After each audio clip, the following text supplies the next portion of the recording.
You're listening to The Endless Party with your hosts, Megan Elijah Armstrong.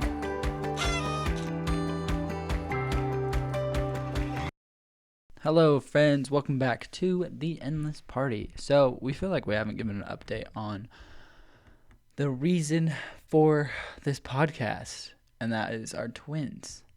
Yes. Yeah. So, we're actually just going to go through and explain a little bit about the process through the second trimester of monochorionic twin pregnancy, which just means identical twins pregnancy, and what Meg's gone through and how we've kind of navigated it and how we hope the rest of the pregnancy is able to unfold.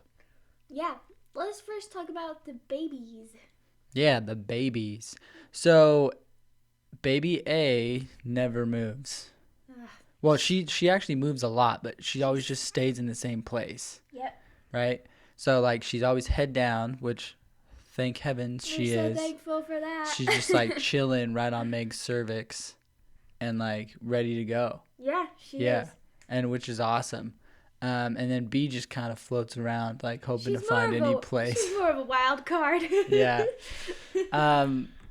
But no, we get to see him every week because having a monochorionic twin pregnancy is more of a high-risk pregnancy, as we have discussed in the past. And so it's gotten to the point where we literally are there every week. Yeah, we go every week to the doctors and Yep. get an ultrasound and every we see week. specialists and, like, all the things, and they tell us every single week everything looks great. Yeah. The babies are healthy. Their blood supply is good. Mm-hmm.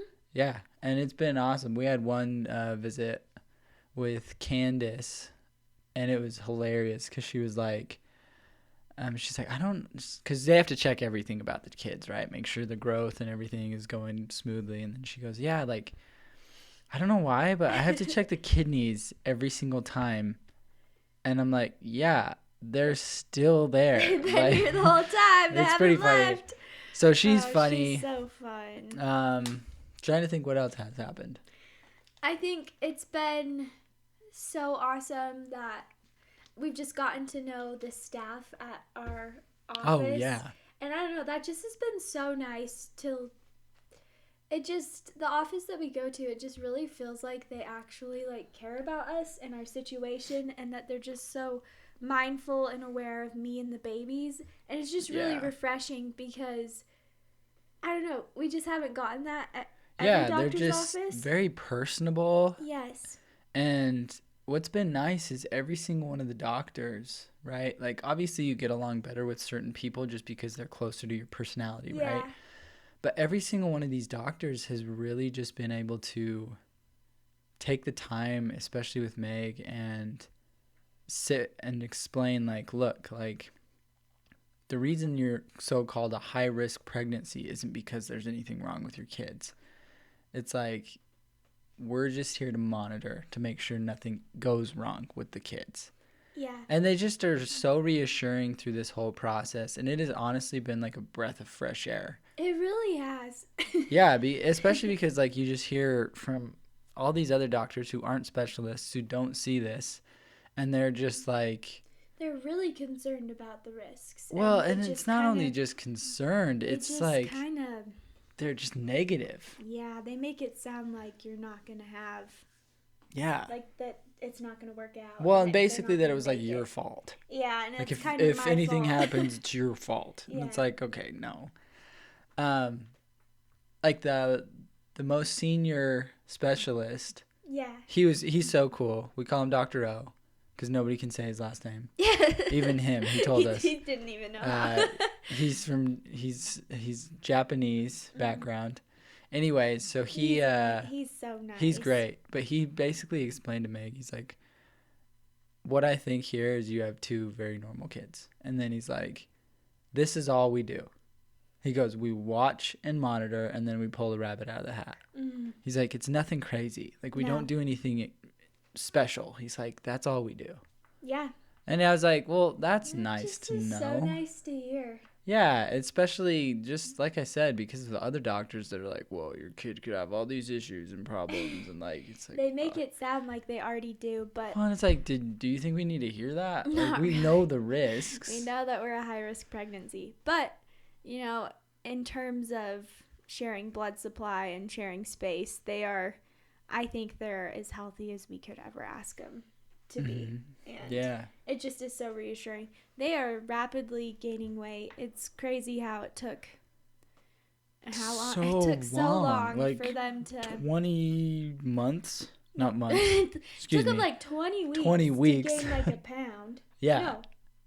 Yeah, pretty much. Longer. Yeah, it took them basically like almost up until now. And now they're just starting to really rapidly gain weight, and so that's just crazy. And what is interesting too is that my belly actually isn't that big. Most people don't even know she's pregnant with twins. I'm pregnant with twins. No. Feels big to me, but it's not. And she takes really good care of herself. So that's definitely part of it. Anyways, but the babies and I are doing really, really well, and it's been fun to have just like a smaller bump, and they move all the time, and so that's been super fun too. It's awesome. It is like, it's so cool. I don't even know how to explain it, you know, because like I'll feel her stomach, and all of a sudden you'll just feel these little like kicks. It's so cute. And you're like, what the freak is happening? It's kind of a little alien. Well, just a little bit that there's like a creature inside. Like we were talking about it the other night, and I was like, I don't like. There's two human beings, only like inches away from us. They're right here with us. Yeah, like it's cool. It's an experience that I think all married couples should get to experience. And for those of you who can't, I'm really sorry. Because that's a hard thing to deal with, but it's a phenomenal experience.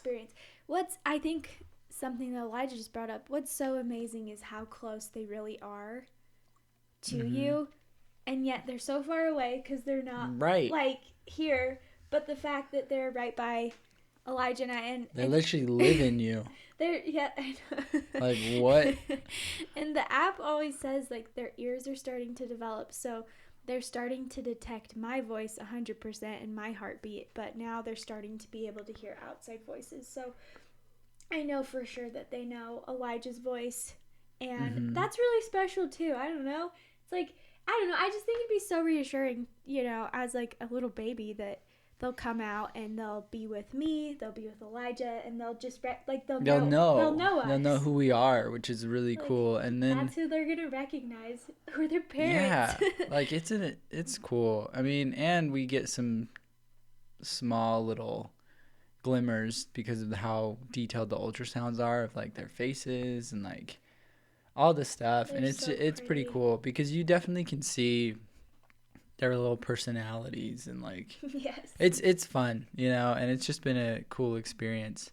I'm gonna be honest, the appointments can get pretty long because you are there every week, and we actually have to drive 45 minutes to get to one way to get to our office, and so it's like a whole day thing. Yeah, it's our whole day. You know, take a whole day to go monitor them. Meg's much better at this than I am, but I start to take things for granted because I didn't realize that not everybody gets this like beautiful, wonderful ultrasound of their babies during pregnancy, and it's like they get maybe one. We get pictures every week of our babies. We get to see them. Yeah, and like we had this appointment a little while ago, and they check everything, and it's like it was so long, and I got to the point where I was like, I love them so much, but I'm like I'm ready to go home, and it sounds so bad, but when that happens, I just have to remind myself, like, you know, don't take it for granted.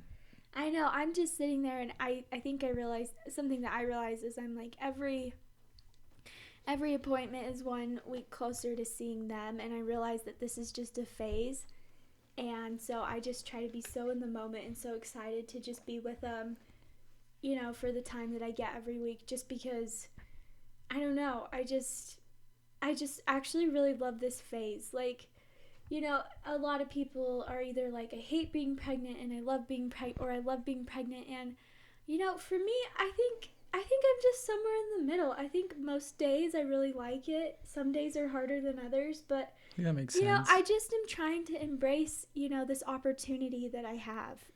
Not everybody gets to be pregnant with identical twins, and so I'm like, why don't I just enjoy this for everything it is? No, and absolutely. Work through the things that sometimes it isn't, and that's okay. Mm-hmm. But I think I attribute just my overall attitude and well-being to just a couple things that I would encourage.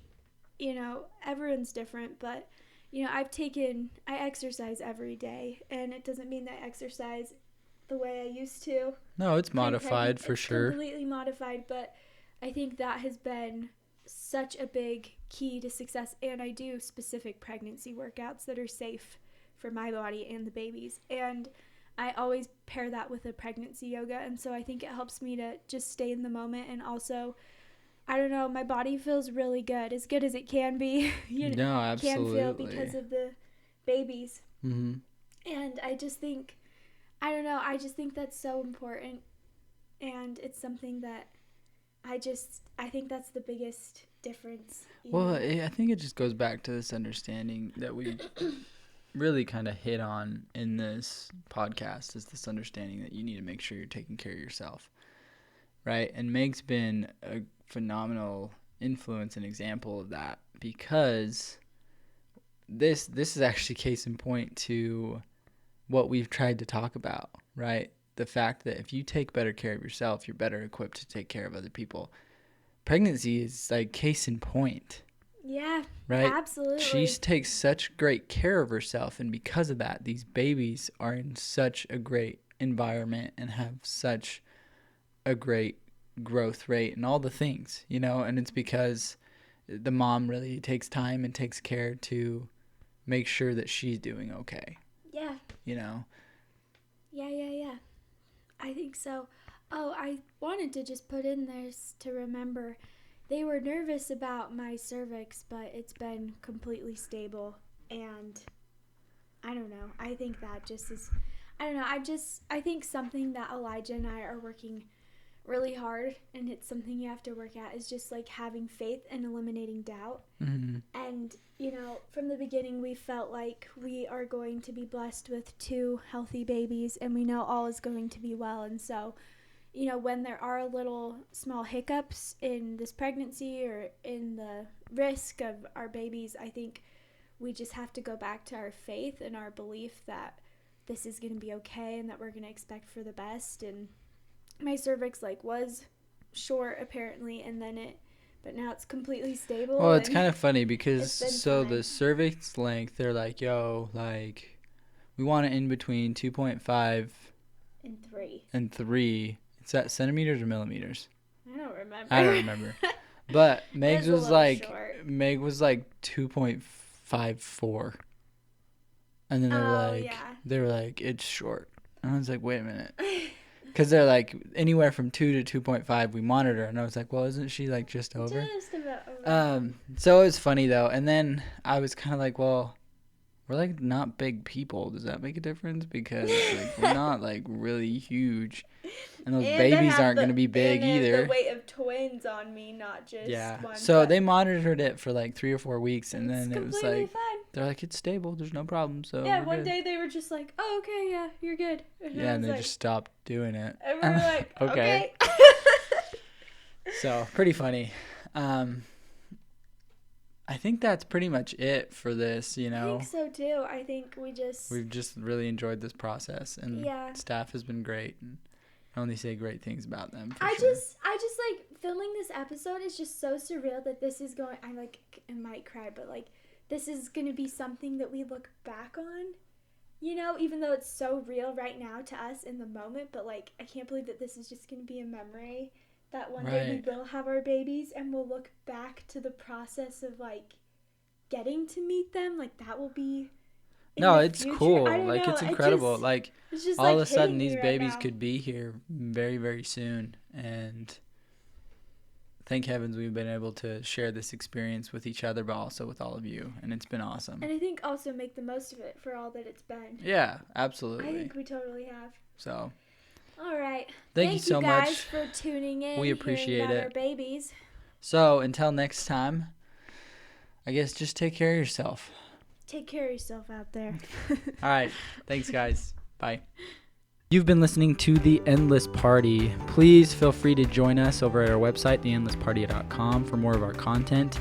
Also, we would love to hear from you. Leave some comments and let us know what you're interested in us talking about. Seriously, like, subscribe, leave a 5-star rating, whatever it is the platform says to do, so that we can keep partying together.